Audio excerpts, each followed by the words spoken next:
আমার আব্বুকে তিশাই ফোন দিয়েছিল যে আপনার মেয়েকে এখন নিয়ে যান, বাসায় একটা ঝামেলার কারণেই।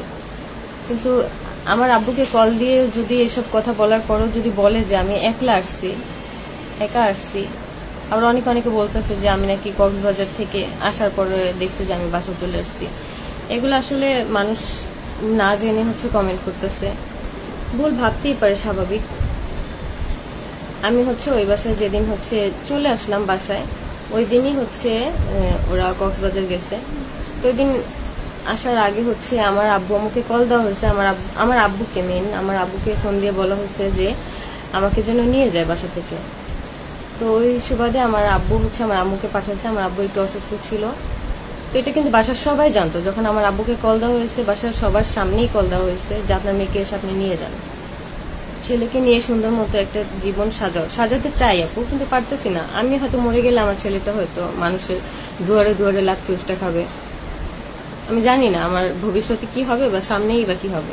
কারণ মানুষকে বেশি পরিমাণ প্রেশার দিতে দিতে ওই মানুষটা কিন্তু আর ওইভাবে বাঁচতে পারে না। ভুল কোনো স্টেপ নিয়ে ফেলে তখন আবার সবাই আফসোস করে যে এই কাজটা কেন করলো। কিন্তু মানুষকে প্রেশার দিতে দিতে মানুষ কিন্তু আর থাকে না, মানুষের মন মেন্টালিটি কিন্তু ওইরকম থাকে না।